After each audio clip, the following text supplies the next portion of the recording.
Hello, everyone, and welcome back to another installment of Galley Stories, Stories of the Bering Sea and Beyond. And today our guest is Captain Bryce Buholm. Bryce, how are you today? I'm doing good. How are you doing today? Good. So the format's it's been the same in the show since we've started. So why don't we just start there? Where were you born, and how were you raised into the industry? No, I was born in Ballard.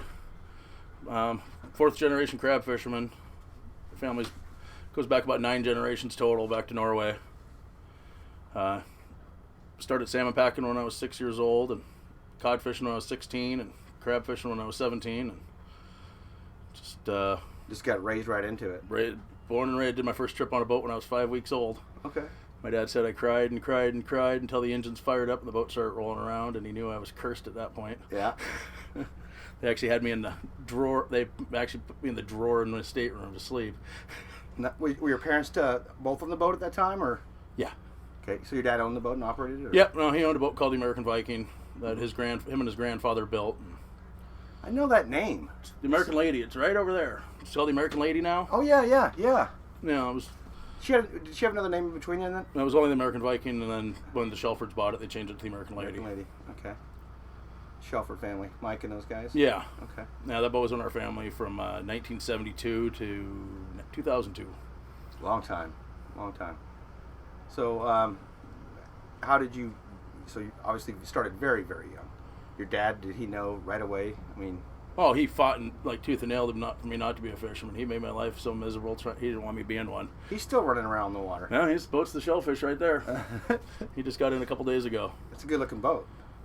Yeah. Well, this is 99 years my family's been in the industry in America. Find a lot of pride in that? Yeah. There's not many families like that. There's not. A My lot of 2 and 3 generations running around, I'm the 4th. And it's kind of fun when I bring my kids down to Ballard Oil and to Pacific Fishermen. They're the 5th generations to run around those yards and docks. Yeah. So it's good. It's good to have those roots. It is. Are your kids going to do it? I got 2 daughters, and I sure as hell hope not. Yeah. Do they feel the calling though? Oh, I took my daughter to Alaska last month for the first time on a business trip with me, and she doesn't want to come home. Gotcha. She, anytime we ride the boats, we always take, a number of the boats are down here. We always take them for rides. So you said your first experience, you were, we're talking about getting into a professional career of fishing. You were 16 going cod fishing? Yeah. What boat was that, or how was your experience at it? Well, my dad fired me because I quit high school. So I lied about my age and went on the Baranoff. Didn't really went from being on a boat with 4 guys to a boat with 30 guys, and didn't really like that too much. And got back home, and my dad and the guy that was running his boat, they were having a little tiff at the moment. My dad was about to fly home, and he was about to take over, and I called him up and said I wanted to go cod fishing with him, and he goes, "Well, your dad fired you." I said, "Well, you're going to let my dad hire your crew?" And he asked me if I could. He goes, "You can figure a way to get up there." He goes, "You can have a job." And so this is, pre 9/11, quite a ways. Yeah. So I made a plane reservation under my dad's name with my birth date. We have the same middle name, and I went out to the airport, and they're like, "Well, this isn't you." I said, "Well, shit, look. It's got my birth date. We still have the same middle names." I said, "The travel agents keep screwing it up." And here's your ticket, bye. And I there you go. Flew up there. And what year was this? This was 1997. Okay. And I got on the boat, and my dad was like, "What the hell are you doing here?" I said, "I'm going cod fishing." And he goes, "No, you're not." And I said, "Well, you paid for my ticket already." Oh, you. Nice. And he took the whole crew aside, and he goes, "This is not my kid. This is another dumb shit greenhorn. You beat him, you break him. Nothing you guys will ever do will get you fired on my boat." So it was kind of game on at that point. How did that go? It was pretty miserable for the first couple weeks until I started punching back. Yeah. And he came back a couple months later, and I never got off the boat until we sold the boat in 2002, and it all kind of worked out. It was kind of miserable. He didn't want. I wasn't going to be a typical owner's kid. That was one thing he was not going to let anybody. He was not letting me have anything the easy way. No entitlement. No, I was the one. He made me work twice as hard as everybody else. Everybody else got to go to bed. I had to stay up, and pretty much He was trying to break me. That's what he told the crew. He goes, "Beat him or turn him into a man or break him." I don't care what you do, but one of the two is going to happen. And I look back and I'm kind of thankful. I'm really thankful. I think it made a big difference because I didn't get anything easy. I worked for everything I did, and there's some kids that can get by with that threat of a spanking, and other ones that really need that spanking. Oh yeah, no, and it was the crew was just like, oh hell yeah, we got a greenhorn that we can do whatever we want to and not get fired. And he's the captain's kid. And he's the owner's kid. Screw it. So, it was just kind of one of those deals. What was your first job on there then? Oh, the greenhorn, the bait boy. Bait boy. Yeah. Just doing running cod. Yeah, just fishing codfish, and then Were you guys pot fishing? Yeah. Yeah. Yeah, we were pot fishing cod. We'd put a small factory on the boat, a little 2-man factory, and we'd fish codfish between just about every season. If we weren't crab fishing, tender, we were cod fishing. We've never had anybody talk about the factory side of a cod boat. You're saying a 2-man factory. Can you describe that a little bit? Yeah, we had 2 plate freezers. We had a botter heading machine, and a couple bleed tanks, and it was just a real small operation. We could do about 15,000 pounds a day. Head and gut and put them in the freezer? Yeah. Yeah. It was just kind of a little, we were kind of a little ahead of our time. That was back in the 97, you said, right? Yeah. So you notice the difference between the codfish today and then? There were a lot bigger ones out there than what you think, or? No. You No, I think more of the fact, it's all about cycles. Mm-hmm. And, unfortunately, when we built that factory, we were at a downward cycle. When we built the factory in 96, and by the time the boat got up there for its first cod trip in 97, we'd spent about $1 million on the boat, and the price had gone from $1.50 a pound to 40 cents a pound. Yeah. For finished. Yeah. And they go fishing for 40 some cents a pound round now. So we wouldn't even pay for the fuel. Oh no, we went backwards, and it was miserable. Yeah, and $1 million in 97, I can't even imagine what that would be today. Yeah, there's a lot more to it than that we won't get into, but we were in a real down cycle. We weren't catching a lot of codfish back then. It was, everybody's saying it's all due to global warming and all the crap going on right now, and it's, we had huge crab seasons those years though. Same boat. Yeah. So you run your cod just like all the crabbers do now. Yeah, we just had a small little factory built under the shelter deck up forward that we just, instead of going in every 3 days, we just stayed out until we were full. Mm-hmm. And what would you carry? Oh, we only packed 100,000 pounds of cod, not even 100,000 pounds. We just had one freezer hole, one of our fish holds converted into a freezer. Mm-hmm. It was kind of a low scale operation. Does that vessel still have that set up, or no? Changed it back over to a tank? They just took it off, and I don't know if they got the plumbing still in there for it or the coils, but and we had it in there when my dad was fishing blackcod and halibut in the 80s with it. He put those in, so it was kind of we just did a lot of different stuff with the boat. And, my dad was always one of those guys that he always wanted to try to do something different. He at one point we had 12 jigging machines on the boat. Oh, nice. We were the only boat over 58 feet that had a jig permit, and we're 127 foot. Always trying to find that niche market. Always trying to find something different to do because it was. Well, boats got to be working, right? Yeah, well, it was just kind of when the crab fisheries were getting smaller, and they just closed king crab down the year before on us, and so you were on her till 2002. Yep. And where'd you go? I went over to work for Dan Matson on the Shaman, and we were actually part of an Australian insurance company that went bankrupt, and a bunch of us lost our boats out of the deal, and. I stayed with the new owner for one season and showed everybody the boat. Realized that going from the captain to the cook, I was 22. I'd been running the boat, and I went from the captain to the cook, and didn't really have a good fit. Well, let's back up then. I want to know when did you become captain? 20 years old. I took the boat across the Gulf for the first time. 2000. Yep. 19, yep. Right before King Crab at 2000. Your dad just taught you the keys, or what? No, the engineer was supposed to take the boat up, and he showed up a little inebriated. My dad said, "It's your boat. I'm not letting him take the boat up." He stayed on the boat. You sleep it off. And he goes, "You're the captain." And so I looked at the crew and said, "Oh shit, here we go." But you had driven the boat before. Oh yeah, I drove it around. My dad, he, I started taking watches when I was 10 years old by myself. And when I was 6 years old, when I first started tendering salmon, the engineer built me a wooden box so I could stand up and look at the chart table. We didn't have, we didn't have plotters and all that crap back then. We had an old LC90 Loran that converted the TDs into lat and long, and when I was 6 years old, my dad taught me how to navigate on a chart, and I never forgot it. And it's, I was, by the time I was 19, 20 years old, I don't know, by the time I was 18, I was, there wasn't a single place in Alaska I wouldn't drive through. I mean, wrangling arrows, false pass, any of that stuff. So when you got the keys, was that leaving Seattle then? No, I was at the A-Dock. Okay. Oh, you're already out at Shoal. You're done fueling. The boat's ready to go. We were leaving. And then how'd that experience go? I mean, there had to be... Oh, it was one of the biggest storms of my life. It was, we had galley fires. We had all kinds of, the coffee pot fell over onto the brand new oven and set it on fire in the middle of the night. And, 25, 30-foot seas the whole way, 40-foot seas at some point. It was just, we got the living shit kicked out of us. How big of a boat was she? 127 foot. 127. We just got our very first sat phone that year.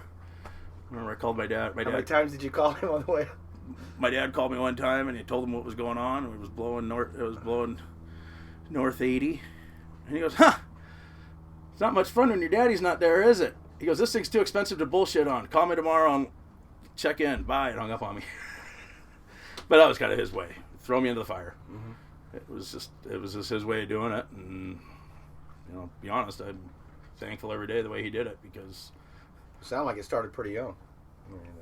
No, yeah. Well, it was just, when I was a little kid tendering on a boat, I didn't get any slack. It was, I broke my ankle when I was 11 years old, and he called me a sissy and told me to walk it off. A few months later, we realized I'd broken my ankle. But you'd walked it off. I walked it off. Now I still trip and fall every once in a while because my ankle doesn't work. Yeah. So it was a pretty cool experience at 20 to be running a crew of, 4 or 5 man crew? Yeah, we had 6 of us on there, heading across the Gulf, and then, got up there, and, I was back to the deckhand. Oh, were you? Yeah, since the other captain got up there. Okay. And then I'd been, I was the chief engineer at that point for most of the year. So the engineer that was inebriated didn't really recover in his duties? No, well, I think that might have been his last season with us with the company. And, it was. Yeah, it was actually, because I took over after that king crab season full-time as the engineer. So then off there to the Shaman for 1 season. No, I went over to the Shaman. Once I got off the boat, I was down at Alaska Ship making a phone call. Matson walked up to me and goes, you going back on that boat? And I said, nope. And he goes, cool, you're my new engineer, my relief captain if you want it. So I was pretty much out of work for about 12 minutes. Okay. And I worked for him from, that would have been November of 2002. I went to work from him then, and I quit working for him about a year ago last week. Oh. So. Now you're a port engineer. Is that how I understand it? Or what do you No, I own a marine surveying business. Oh, I did know that too. I thought you were still port engineering as well. Or No, I managed 2 boats for Lloyd Johannesson. He was on here. I don't remember what episode he was, but yeah, boy, that was was a good second one. or third one. Yeah. Yeah. No, he called me when he was on his way down here that day. Yeah, he's got good stories, Oh, Lloyd's a character. Me and him drives my wife crazy because I'll go over there. We go over there. I go over there a couple times a week. He's been a good friend of mine with his little health issues and stuff. I try to go over and spend a little time with him. And I need to get him back to record some more because we only did the 1 episode with him, and after we turned the mic off, there was about 50 more stories that came out that were just totally gold, Oh yeah, no, that's what drives my wife crazy. Is we'll go over there for a business meeting to his house. We talk business for about 15 minutes, and then we bullshit for about 3 hours. Yeah. No, and he's one of the old Norwegian families like mine. His dad Picken and my grandfather went way back. Picken, yeah. There's a lot of history there. Oh yeah, and because it's kind of funny because his generation and my generation, we're kind of between generations. He's about 20 years older than me. Maybe not. 28 years or 17, 18 years older than me. But he was between my dad's generation. I'm kind of between his. Me and him were kind of the off generations of the whole fisheries. But we all started when we were kids, and ran boats when we were kids, and nobody in their right fucking mind would give us a boat these days. Yeah. Well, once you get your foothold in, though, right? Well, yeah. Well, no, it's just who the hell would give a 20-year-old kid a boat to drive across the Gulf? I was fishing. I started running for codfish when I was 22, and glad there's a lot of statute of limitations and a lot of times have been gone, because if a lot of people knew actually what went on back then, it would have been a whole... Well, we're going to get into that. So from starting back then, during your career, it's obviously been pretty solid the entire time. You got, since what, 97, you got 21 years at sea. 21 years of traveling to Alaska and pulling the protein out, right? Yeah, 20, closer to 22 full-time and 32 years of salmon. Oh, yeah. Well, yeah, you got to count those, right? I never missed one. Yep. So, in that time, there had to have been some scary experiences. No, there's been a lot. You got one that you're willing to share with us? Where do I start? The first time. Let's go with the first time that you really, really were scared. Oh, wow. I'm going to think back about that one. I was just trying to explain to somebody the other day about how many hundreds, if not thousands of times I've almost died. Oh, man. You can think about it. I can cut out the death silence. The first time I was probably really scared was probably running the boat across the Gulf. The Husky was a few miles away from us. They took a wave and blew all their life rafts off the boat. A couple other boats blew out some windows. And I didn't have anybody to go to. How old were you? I was 20. And I mean, there was plenty of other near-death experiences over the years, but that's the one that kind of really sticks out to me, is sitting in a chair not knowing what the hell to do, because. And you're driving. I was driving. And everybody around you is having bad experiences. Yeah, it was just kind of that was that. And I mean, probably the worst experience. By far the worst experience I ever had was in King Crab of 03. It was we had 20 pots left to haul. We had the biggest season any of us have ever had for king crab. We had 20 pots to go. The season was closing in 2 hours. And on the first pot of that last string, Terry Rosendahl, we snapped off the trailer buoy, snapped off, and we swung around to get a hold of the single bagger. And Terry Rosendahl, we called him Grandpa. He was 44. It's younger than I am now. He was 44. We kept calling him Grandpa, and right before that string, he looked up to me and Matt's and everybody. He goes, "Don't worry, we're going to smoke through these pots. I'm going to show these kids how it's really done." We snapped off the single bag. We circled around. He got a hold of the bag, and he got it up to the rail about 3/4 of the way up, and he got ripped over the side. And we circled back. I was the mate on the boat at the time, mate and the chief engineer. We circled back around. One of the other guys, I had him through. I'm a big guy now, but I was in great shape back then. I had one of the other guys put a survival suit on and jump in to help get him out of the water. And that guy hit the water and panicked and swam underneath the boat. And the boat rolled, and he ended up underneath the boat.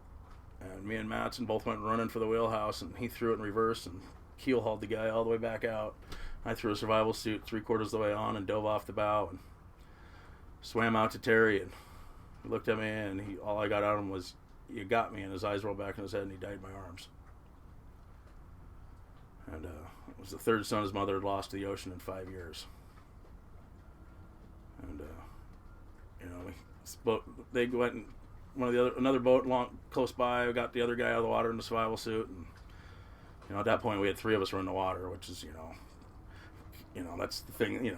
That's the worst thing. That's the worst thing everybody says you can do is turn one guy into a multi-casualty, and we didn't give a shit. We just wanted to get him back. And they got back, and at that point he started sinking on me, and unzipped my suit completely and filled it full of water, and I swam underwater and got him by his hair the last time he went under. Got him back up and got a line around him and got him out of the water, and he got a line around me and got me out of the water, and we did CPR on him for 45 minutes until the Coast Guard helicopter came out to get him. And a few hours later we got the call saying he was dead. And we knew he was gone, but yeah, we were just hoping. Yeah, we were just hoping. How long was he in the water? Oh, because things happen fast when you're, probably a solid 10-12 minutes. Yeah, but I mean, he was gone after 5. His brother Chris had died the same way 5 years before that on the Kirsten Gale. They got him back on deck, and he actually had his heart attack on deck and died. But it was his big brother died the exact same way. And his other brother died down the oil field somehow. That is traumatic. That is traumatic. Yeah. Probably the realest part about it was we brought the boat in, we tied up, we unloaded our crab, and got on standby and spent a couple days on standby trying to get out of town, and flew from Dutch Harbor straight down to Texas and made it to his funeral. And probably the most real experience of it was seeing all 3 of the tombstones. With his mom, and then his mom coming up, and his mom and his brother, the only brother left, came up and gave me a hug and said, "Thanks for bringing my brother's body back." And changed everything I did that way. I changed everything I did on a boat after that. It really, I don't want to say it took my edge away, but it made me think a lot more about everything I did after that point. And that was 2003. Yeah. Sounds like October 19th, about 4:30 in the afternoon of 2003. The way you describe it, it seems like it's really, really fresh in your mind still. I think about it every day of my life. Yeah. My doctor a couple months ago goes, "Do you have PSTD?" I just laughed at her. I said, "You're not diagnosing me with it." So. Well, something like that could definitely leave that. Tor Tullison from Lundy, he came on, and I forget what episode he was, but he had a similar story, very traumatic, but it was during the summer. Yeah. So they were actually able to save the guy he went after. But boy, I tell you, that and they had 25 minutes when Tor went in the water, and being in October, you got less than 10. I mean. Yeah. Well, and he didn't have a survival suit on. Oh no life jacket. Well, yeah, no, he just went over. Yeah. It was just happened in a blink of an eye. Yeah. And I mean, it sucks. He when he was pulling the bag over the rail, he kind of wrapped the throwing hook line around his hand, did a greenhorn move, and it was just a little cheap move. We all had done it over the years. It was just we'd all been told that was one of those things that you weren't supposed to do, but every once in a while you'd cheat a little bit, and they killed him.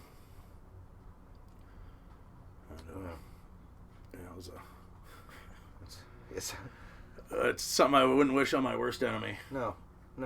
I've lost a lot of friends over the years. A lot of friends. Way too many. But, it's what we do. I want to try to bring you back up a little bit, because that was traumatic, just me hearing it. So all these years at sea, there has to be some really good times too. Oh, yeah. You remember a fun time? I mean, like, this is like the kid that first stood up on the surfboard and. Well, you know what I mean? Well, the first 3 days before that all happened was one of the best seasons we'd ever had. It was just, the whole time was fun. It was shitty weather. I mean, I've had a lot of fun times. I mean, I wouldn't have fished my whole life if I didn't love it. Yeah. I mean, it's, fun times for us is probably, people think we're nuts, but I mean, a lot of, we just had, there's been so many good times, and that's why I've always done it. And I mean, it's been kind of weird. This was the first summer since I was 6 years old I didn't go tendering. And tendering's a great experience. Oh, it is. It is. And it's my dad was gone 10, 11 months a year when I was a kid. That was the only time I got to see him, really, for the most part, was going up and tendering with him when I was a kid. That's how I got to be who I was, because going up there and wanted to be a captain like him. When people find out that you're in the commercial industry, at least for me, it's always, "Hey, can you get me a job?" Right? They all want a job. Or they say that's the stupidest thing ever. Right? It's one or the other.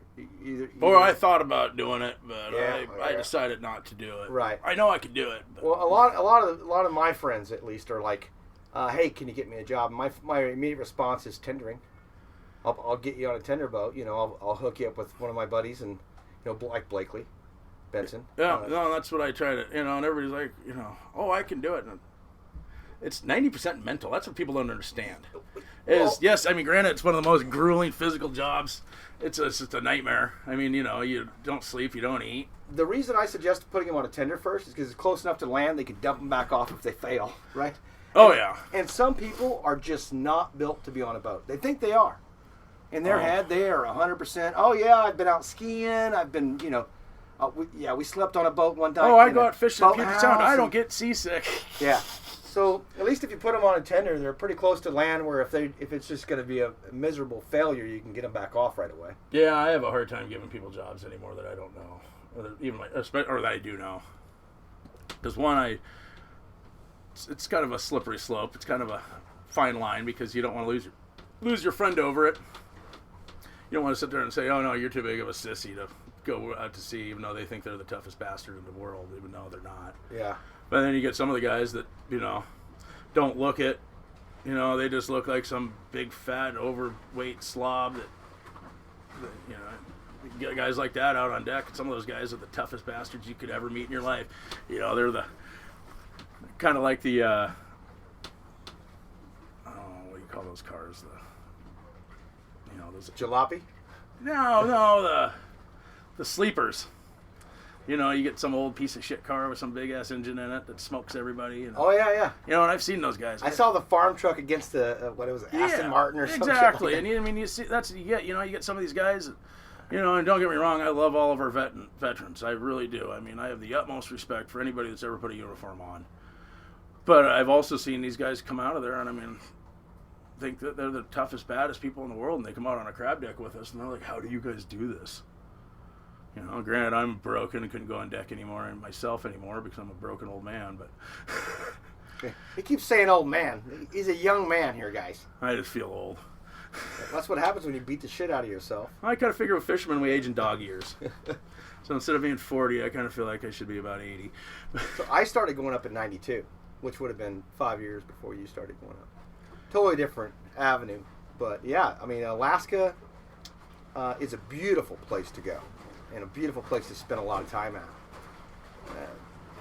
I've noticed a big change in like the safety aspect, and just in this amount of time. Have you noticed that as well? Oh yeah, yes, it's been exponential how much we've improved our safety records. And your friend you lost in 2003, if you had the same safety stuff in place today, you think it would have happened the same way? Well, I don't know, because after that fact, I never let anybody out on deck without a life jacket on. So it was kind of a different deal, and it's that's probably one of the biggest things I was just talking to somebody about the other day is how everybody thinks that they're a sissy if they put a life jacket on to go out on deck. And the guy I worked for almost 20 years, he had 4 people in his career go overboard. 2 of them were on the Billiken at the same time together. And out of the 4 people he had go overboard, 3 that were wearing life jackets all made it, and the one that wasn't didn't. And it's the safety aspect. We can all try.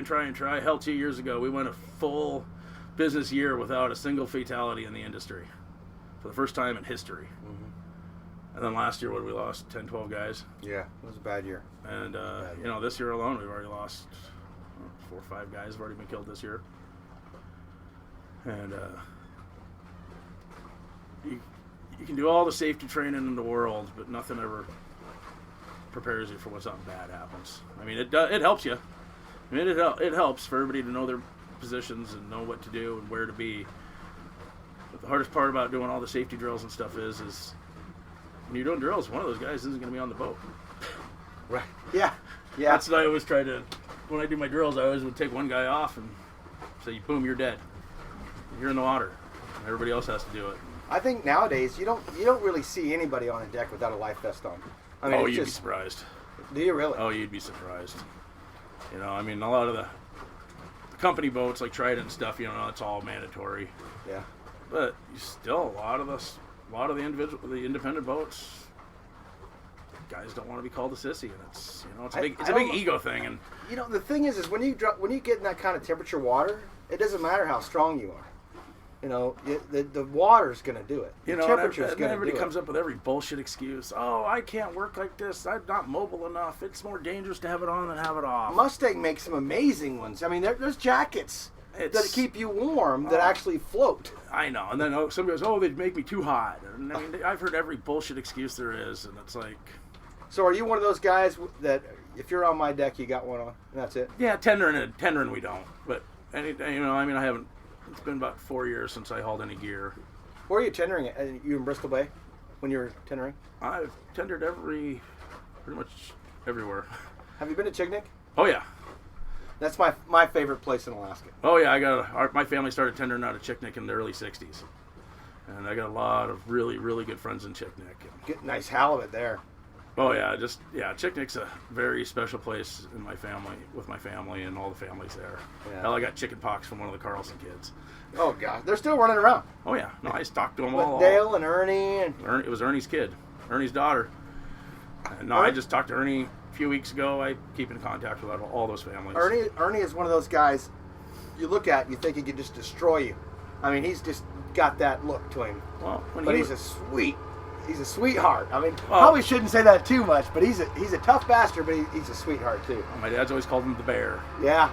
So him and my dad, Ernie worked on deck for my grandfather, with my dad and my uncles were all on deck with Ernie, back in the early '70s, and they were in Chernosky. So I'm hoping my dad will come down here and do one of these because he's got some really good stories. My dad started tendering in '58 and crab fishing in '66. Well, I thought we were going to do a back-to-back today.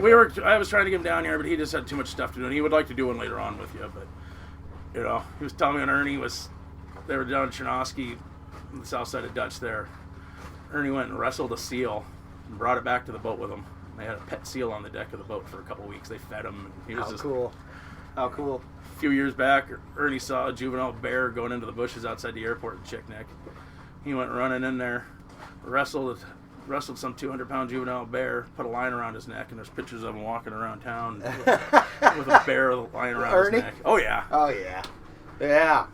Yeah. No, that's... Yeah, I love Chignik. I love that place. So, if you had to give anybody advice that's looking to come into our industry today, what would it be? Don't do it. Really? It's a dying industry. It's really sad. It's I mean, there's probably a 95 to 99% failure rate, especially with the kids these days. It's, you get these kids on the boat. And, I demand respect. I want this. Blah blah blah. You gotta earn it. One, you can't beat them anymore. Two, you make fun of them, you get sued, and it's sad. You gotta get those third and fourth generations out there. Yeah, or just a random farm boy. I mean, it's just everybody. That stupid TV show has just glamorized it so much, and it's not. There's no glamour in it. I mean, we all did it because that's what we know. I'm 40 years old and I got a 10th grade education and I spent my whole life in the Bering Sea. That's all I know. Lucky for me, I had some really good mentors that got me into the surveying business and gave me a different option to do besides just running a boat. I mean, I can always go back and run a boat. Mm-hmm. And it's a hard life. Yeah. And not just physically, it's mentally a hard life. I mean, very few marriages make it through it. This year was the first year I was ever home for my daughter's birthday since she was born. How long have you been married? 10 years. And she stuck with you. Oh, yeah. She stuck with me. I think it was easier for her when I was fishing than now when I'm back. Now that I'm here all the time, I travel a lot for my survey business, so I'm in and out of the house. And before, I'd leave for a few months and they'd get their routine down and they'd do their thing. And now there you are, just now throwing on. Now it's just Captain Chaos. Well, it looks like we're going to be close to out of time. Is there anything you feel like you need to share? Mm-hmm. Any advice? Any extra special story maybe? Give us a little bonus story if you got one. Anything you want to share? What kind of a bonus story? Anything you want to share? Anything you want to share? I can't think of anything off the top of my head right now. Okay. I'm sure I got a million more. You turn the tape off and I'll come up with some sort of bullshit. Yep. We'd have to get a big round table down here and get Lloyd and my dad. And we've talked about that. We've also talked about an after hours episode where we change everybody's voice so we get some of those real stories. Well, not that any of these are not real, but the stories about drinking and the things that happened, at least when I was fishing, the things that happened when you got off the boat. Well, I got plenty of those stories, but I'm not saying that on the recorder. Well, that's right. You just said you're going on, 10 years of marriage? Right? Yeah. You want to make it to 11. But, well, hey, I appreciate you coming down today and talking to us. And hopefully we'll get your dad down. Yeah. Well, like I said, if you want to get some sort of a round table, get a serious bullshit session going, get all these old kooks that are starting to lose their minds. Yeah. They can't remember yesterday, but they can remember. They can sure remember back then. Boy, they sure can, can't they? Well, it's kind of like walk uphill both ways, But you did experience that. I mean, it's kind of a saying, walk uphill both ways, right? Your grandfather told you or something. But at the same time, your kids and my kids will never have the same experiences we did, the same challenges, because things gotten so much easier. So now we're the ones saying, well, I had to do this and that, and they don't understand it. Well, I look at some of these kids I've had on the boat over the years, and they're in their early 20s, and I was like, I was running a boat when I was your age. And they're on I'm the looking second at them year going, being a I wouldn't decade. even let them drive my car across the parking lot, let alone drive the boat. It's kind of... Everybody's become... All these kids, not all of them. I mean, there's still some good ones out there, but... Everybody's soft. Everybody wants a participation award. Everybody wants respect. And respect's earned. I earned every bit of respect I got from everybody I worked with. Because I had to work my ass off. I didn't expect nothing. I think that comes a lot from the way you were raised, though. Your dad gave you no slack. He gave you no quarter. You're on the deck, and you're a deckhand. And he made it very clear that to everyone. Yeah. When everybody else went to bed, I went upstairs and drove. Yep. And then everybody else, I was just, he made my life miserable. And I'm glad he did. Trained you from an early age. If he didn't make my life miserable, I wouldn't be where I'm at now. I'd be like some of these other guys that just can't get their shit together. But I wanted to be a captain. There's not the want anymore. That's the thing. There's nobody. The biggest thing, nobody cares. It's why some of these guys in the industry are so freaking old anymore. So all these deckhands are there in their 50s. Some are in their 60s. And it's because they give a shit. And they want to do the job right. And, when I was on deck, we'd all kill ourselves to make a buck. We'd kill ourselves for the cause. We didn't care. I mean, my first king crab season, I broke 4 ribs the first hour of the season. I went up to the wheelhouse, and the guy that was running the boat looks up at me, and he goes, pulled my shirt up, and I had a bunch of ribs poking out, and he goes, huh, you remember Harold Myrold? Oh, yeah, I know. Well, Harold used to run my dad's boat when I was a kid, and then the boat before that, the guy that was running my dad's boat was on deck for Harold, and he broke a bunch of ribs, and he went up to the wheelhouse and showed it to Harold like I did. He goes, yeah, you know what Harold told me? He goes, those hurt like a son of a bitch. Now get the fuck back out on deck and go to work. I go, really? Well, what'd you do? He goes, I went back out on deck. And I said, well, what am I supposed to do? He goes, get the fuck out of my wheelhouse and go back to work. And nowadays, somebody gets a boomer on their head and they go down, they stay down. Harold was one of those old Norwegian, true. He was the last of the Vikings. Yeah, I don't know if he's the last. There's still some running around. Oh, there was nobody like him. But there was no, of course not. Of course not. I mean, there's a lot of us squareheads, and there's still a lot of squareheads around. But Harold, he was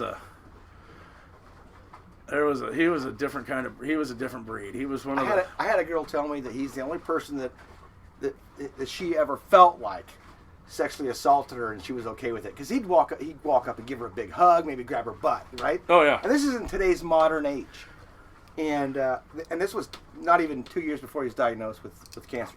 Oh yeah. And so that was just who he was, right? And she's like, it's the first time I've ever felt like it was okay to be, because he just had that personality. He did, and he was just, Or you'd hear him on the radio at night. I remember we were fishing codfish up in the Pribilofts, and he was fishing hair crab. And, the guy that was running the boat for my dad, Dean, he was bullshitting him on the radio, and I was up on my watch, and he didn't realize that Dean had gone to bed, and I hear this come across. You always heard Harold going, ha! Ha! I don't know what I'm doing here. I could be down in Arizona playing golf instead. I'm up here fishing hair crab. What the fuck am I doing here?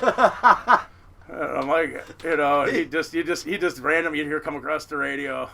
Ha! What are they doing out there? They can't haul gear. What are they doing? We still miss him, Oh, we all do. Yeah, we still miss him. It's kind of the fun part when I took over running boats. called up and he was like, he goes, "You're running a boat already? What the hell? Who the hell would let you run a boat?" Well, he did some crazy stuff too. Oh yeah, well, there was a lot of stuff on there, and a lot of stuff I can't repeat about, stuff I know about him too. Yeah. All right, well, we're going to be out of time. Bryce, I can't thank you enough for coming and joining us. Oh. And, so you guys, it's been another installment of Galley Stories. I hope you've enjoyed this one. I certainly have. It'd been better if he'd maybe had a beer while we were recording, but he didn't want to relax. Well, I should have done. Well, we should have done it at 1 o'clock in the afternoon before I got to go pick my kids up from school. Oh well, you know, an old time crap fisherman would have not. Friday night or Saturday nights would have worked a little better. You might have gotten a lot more stories out of there. Well, yeah. So you guys, don't forget to follow us on Facebook, Galley Stories, and also write into mark@galleystories.net for any questions, comments, or suggestions. Appreciate you all tuning in, and before we go, as normal, we'll mention to please eat wild Alaska seafood. Friends don't let friends eat farmed fish. That's correct. That's correct. So keep it wild, and we'll see you next time. Got a big debate on Facebook the other day over tilapia. I just wanted to reach through the phone. Tilapia's nasty as shit. That's what I said. It's pure poison. They're like, "Ew, it's not blah blah blah blah. You're just because you're a fisherman." I'm like, "Fuck you." And we'll end with that. Talk to you guys later. Oh, you're still recording?